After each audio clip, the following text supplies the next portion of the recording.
many writers and bloggers and YouTubers, when they discuss about this education system, they also paint it as a bad thing from the very beginning that, okay, Yeah, education was made to make you an employee. And it's already painted as a red flag. yeah. I wanted to hear your opinion. Was education a bad thing from the beginning, or did it serve any good?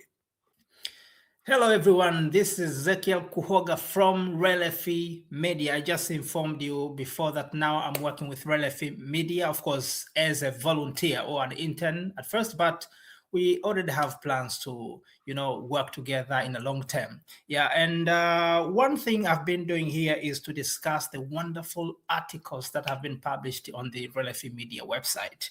Yeah, and if you want to check it out, you have to go to the Relefy Media using the link that you see on the screen here. Yeah, just go check it out. I'm sure that you will find, articles that you can find them very beneficial, great, inspirational, insightful. Yeah, that may take you, to the higher stage. And so today I will be discussing with you, actually, not just I and Philip will be discussing the article that have been published recently. And this article goes by the title, "The World Has Been Made to Make You an Employee." So I do believe this is one of the very critical discussions that need to be discussed continuously because of the times. Yeah, we're in the moments where there is so much confusion in the world. And I can give you a tip. One of the sources of confusion. Every year we have graduates pouring out of the universities, pouring out of the vocational universities or University of Applied Sciences. But do we have the same proportion, the same number of people pouring into the industry? Do we have the same proportionality? Of course, the answer is no. We don't have the same proportionality for people, going in the job industry. So from this, we have a lot of people getting frustrated. Some people are being encouraged, like, man, I applied for 200 jobs. You Mm. see, I applied for 200 jobs, and then I was able to get my 201st. That's when I get. But we have people now who have been applying for jobs. If they were to count, maybe it could reach up to 1,000 jobs. We have people who have been, job seekers 10 years or more. And far worse for those who are in the foreign countries, like myself, as a foreigner in Finland.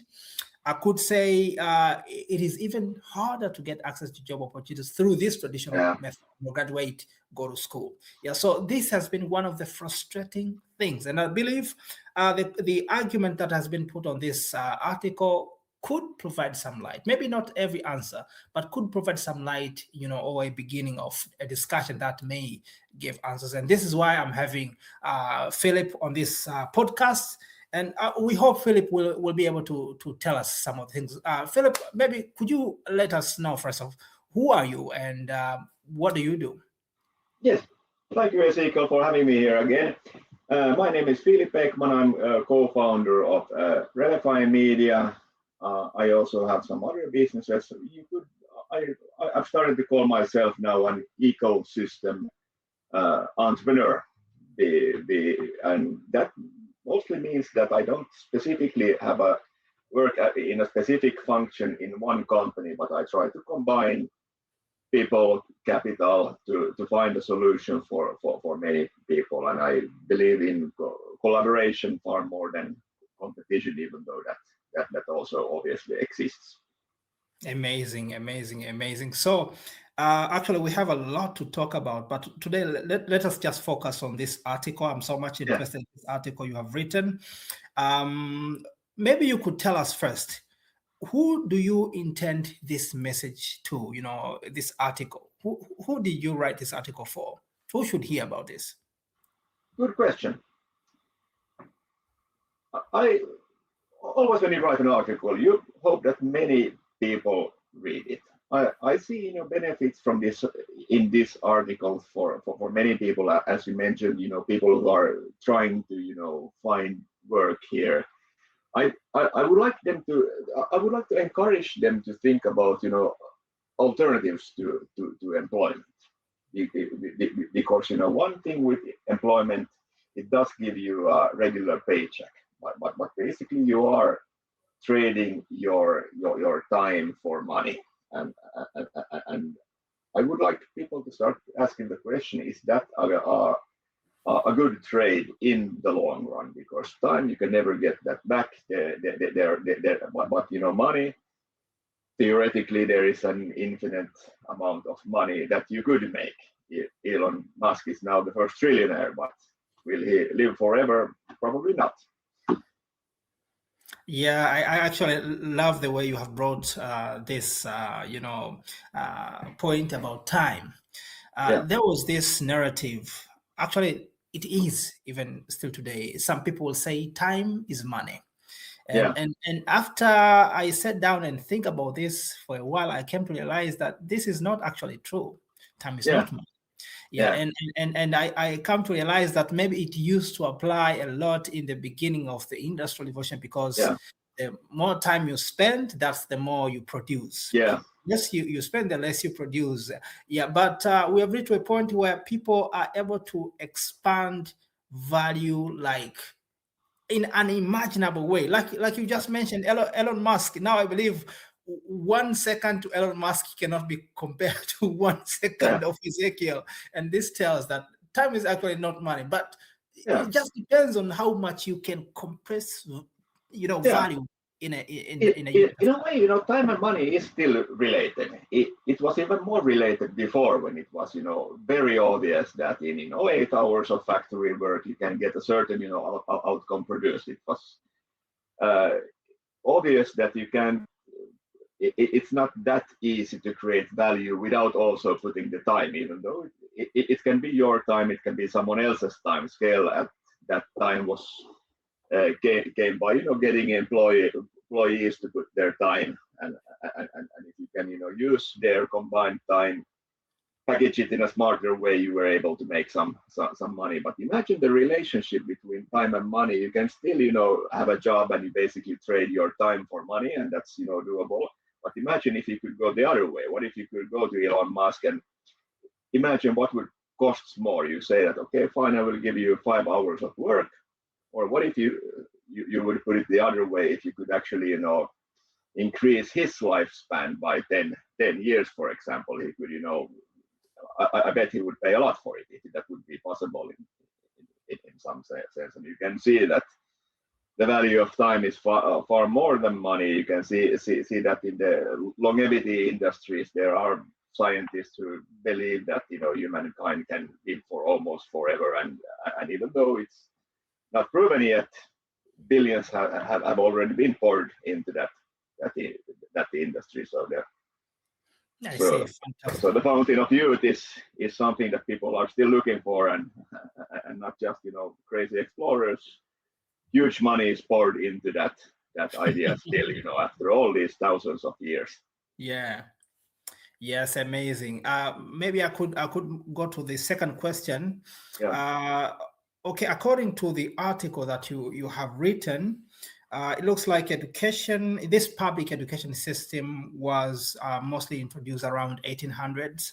yeah, Yeah, but people were living even before that. And as for me personally, I know more about the African history because that's what we have yeah, been taught. Yeah, what happened before the introduction of Europeans and something like that. But I have no clear idea what was happening, in yeah. the West.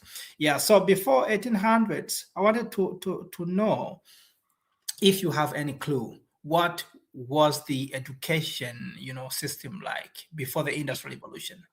It was less of a system, at least. That's what we know for sure. I'm not an historian, but before, uh, education was not a privilege for everybody. It was typically a privilege for families that were better off. They could afford to teach their children to read and write, and not just work at somebody else's farm or whatever. But when the industrial revolution came, there was a need for more skilled labor that were able to read instructions, learn punctuality and things like that. Time became a bigger factor. In the industrial age. You have to be at work in a specific time. If you compare that to agrarian ages, long before, factories, it didn't really matter, at what time, but it was mostly obviously needed the sunlight and things like that, and cattle and things like that had to be, managed in a certain time. But typically you follow the seasons. That wasn't a big thing in time, but in the industrial revolution, it was very, specific. The factory has to run in 3 shifts, and people have to be, to run the machines at certain hours of the day, and they have to be obedient and follow rules, and that's to get enough people to work in the factories that were skilled and could be punctual and read and write and so forth.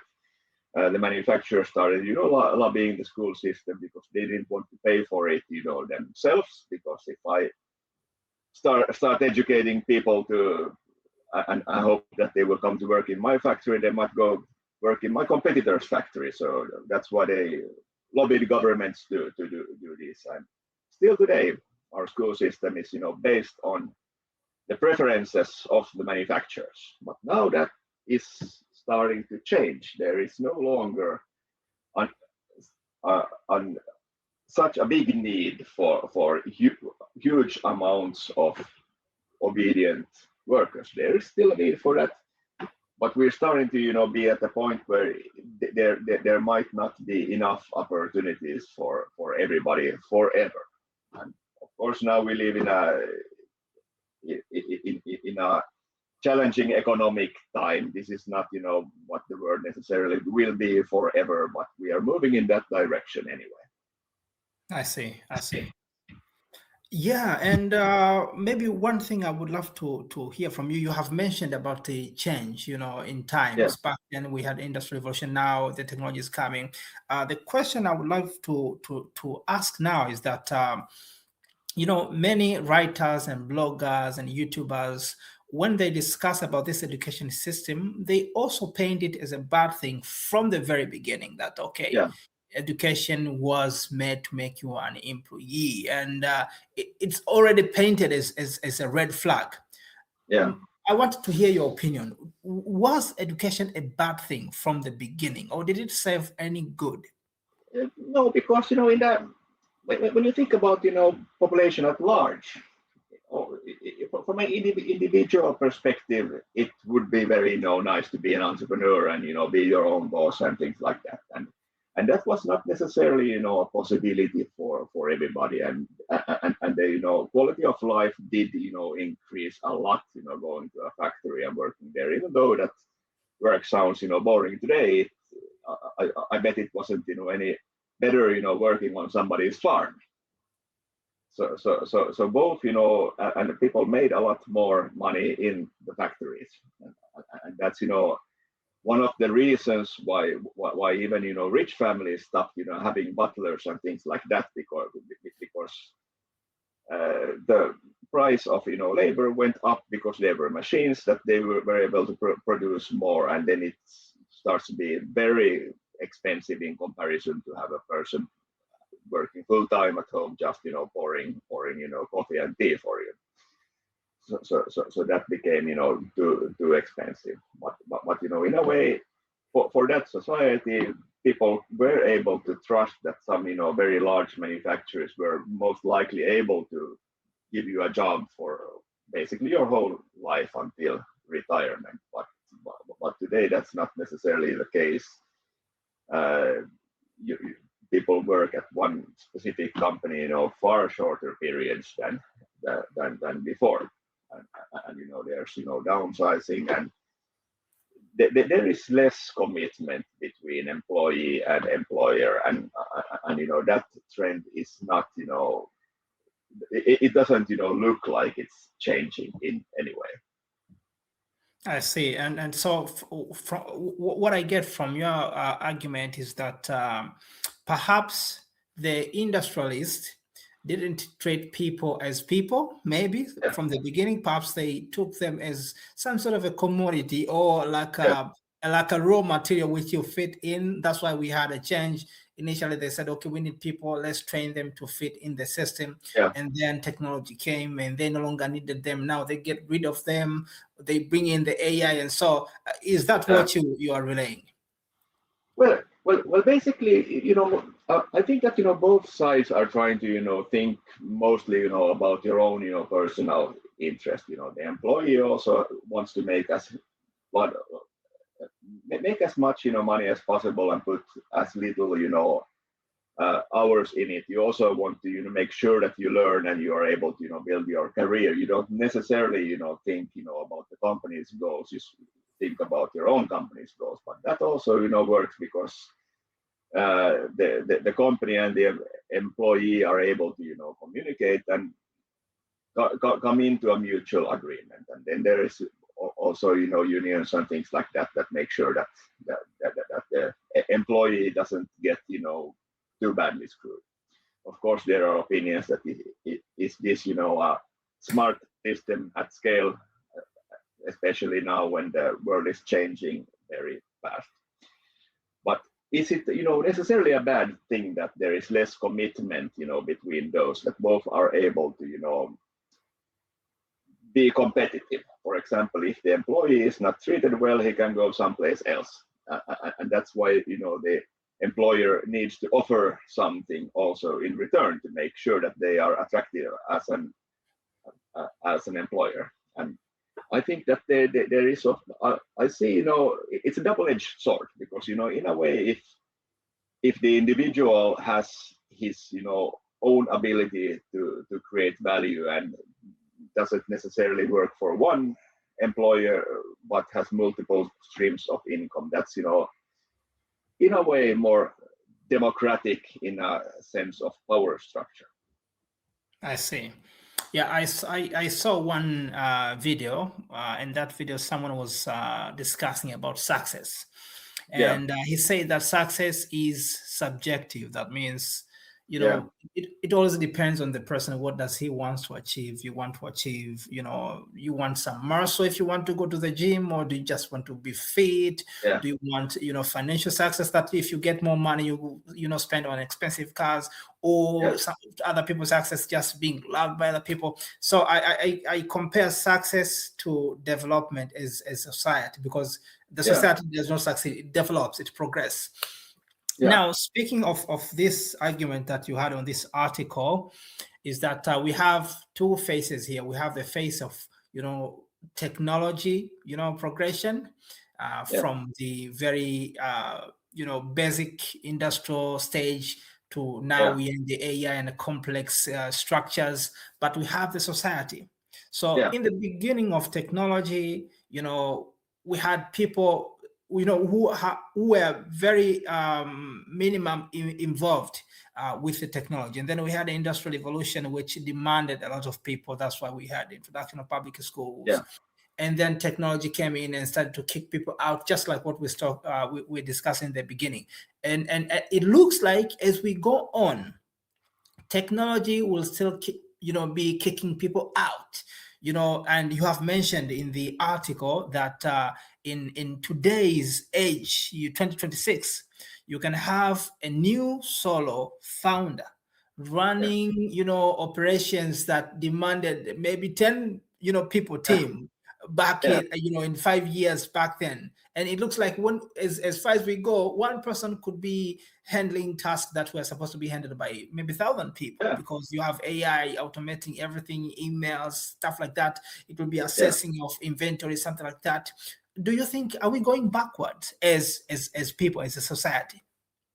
I don't think we're going backwards, and it might, sound strange to say so, because there are, lots of people that have lost their jobs, and people sometimes, compare it, to previous ages, because when the steam age engine came, a lot of people were saying, okay, fine, if you make, horseshoes, for example, there is less demand for your product. Yeah. Every time, technology changes, somebody does, it causes disruption. Somebody, loses loses something and then other people gain. And so far, society as a whole has always improved. And now people start to ask the questions, but okay, but this time it might be different.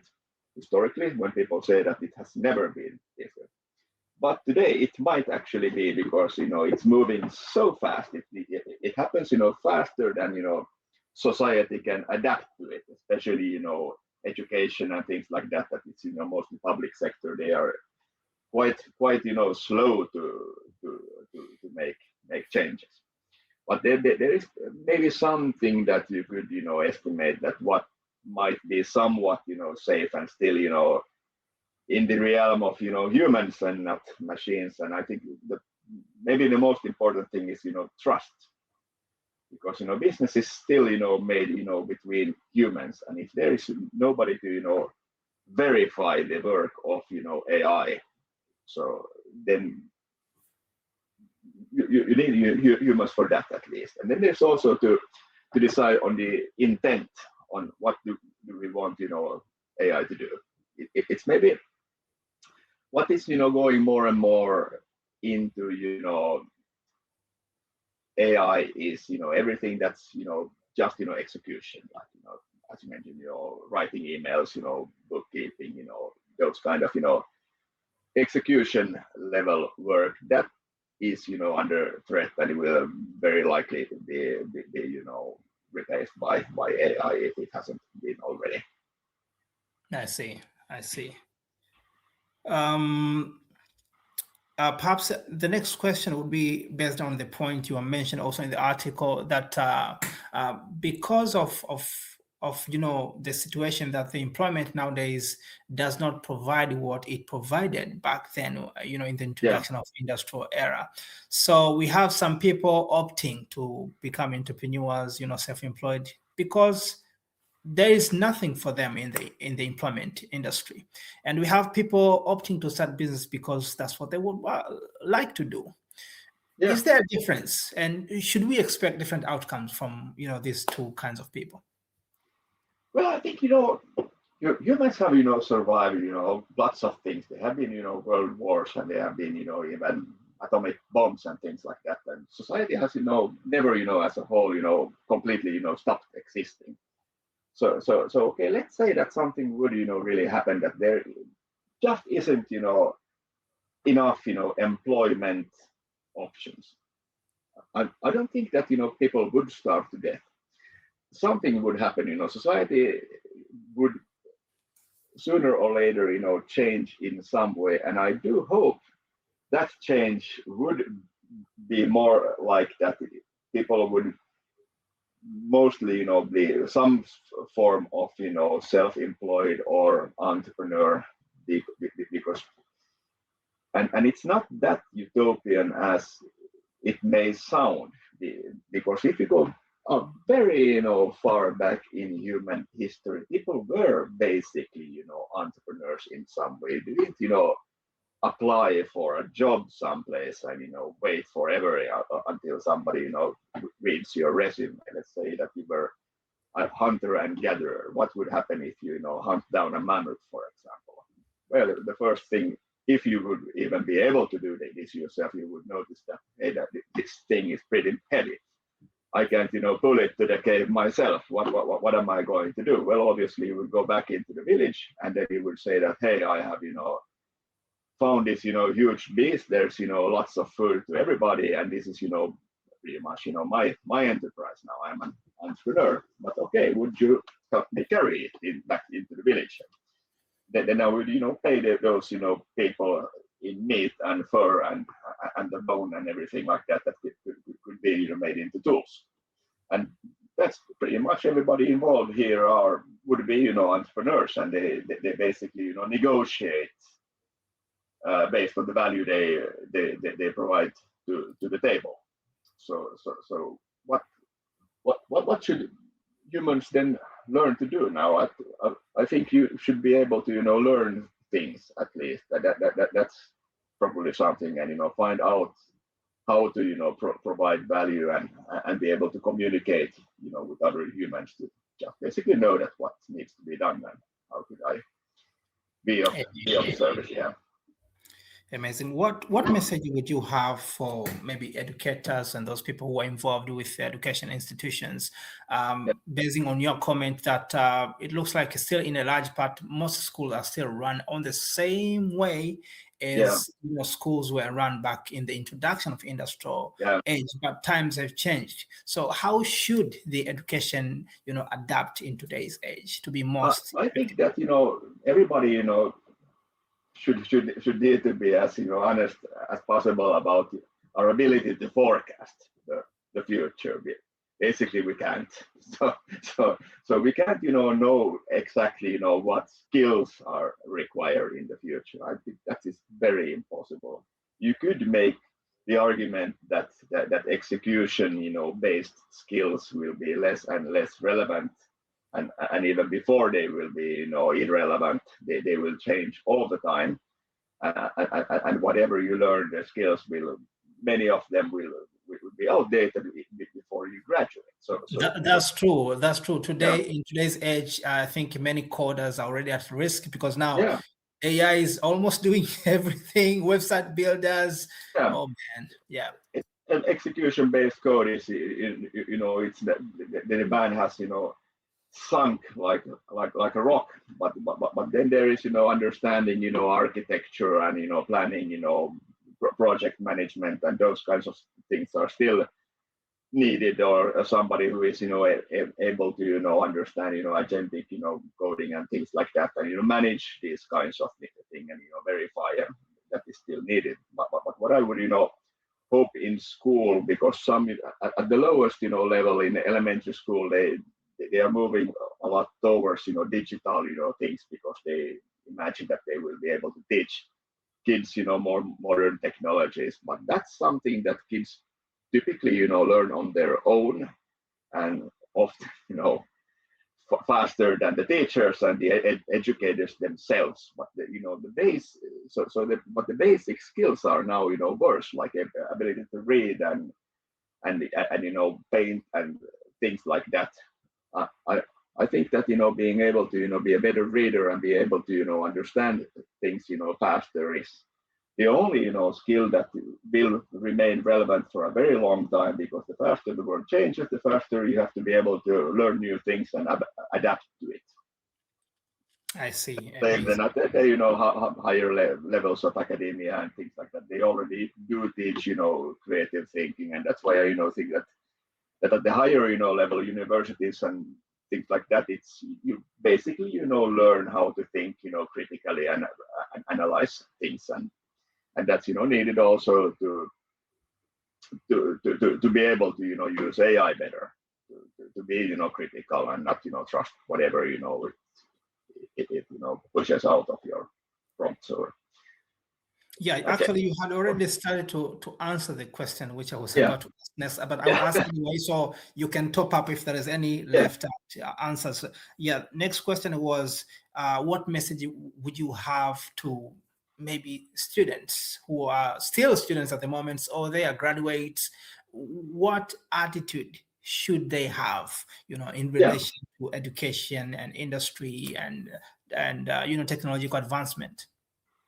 I think that a student today are in a very unique position, because they are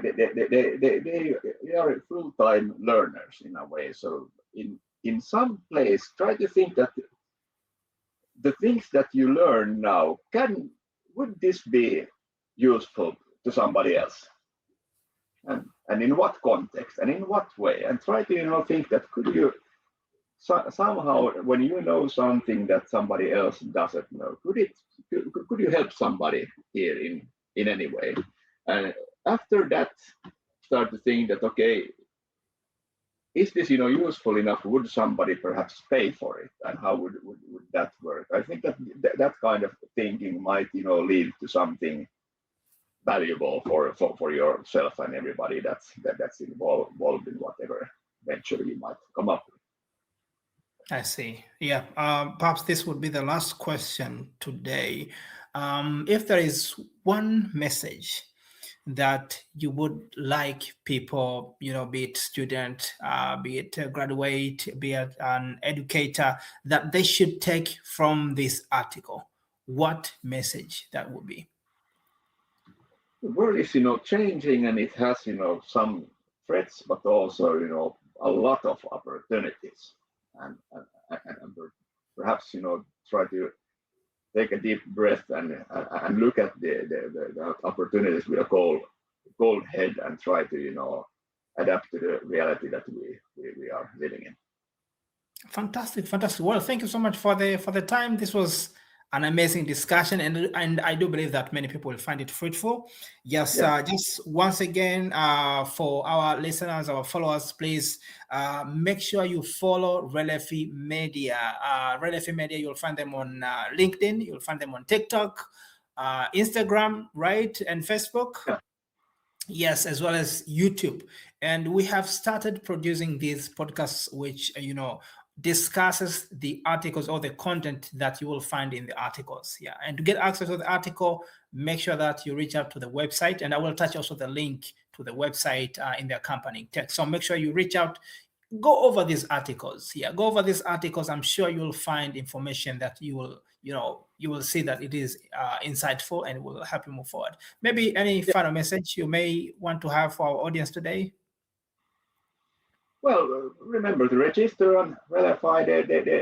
There will be, some options soon there when you register. At the moment, you only need to register. There might be all kinds of, opportunities for not only getting information. If you know something about a certain subject, there might be, ways for you to bring that forward to help others, and or possibly even to use that in entrepreneurial way. Coming soon, more of those opportunities also. So be in touch with us.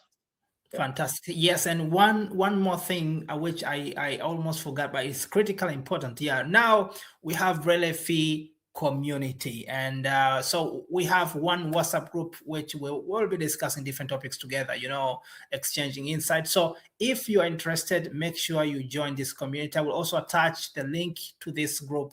Make sure you just come explore, and then hopefully you'll get something to learn from that. Yeah. Thank you so much, Filip. I will just stop the recording. Please stay around so we can wrap up. Yes, thank you very much.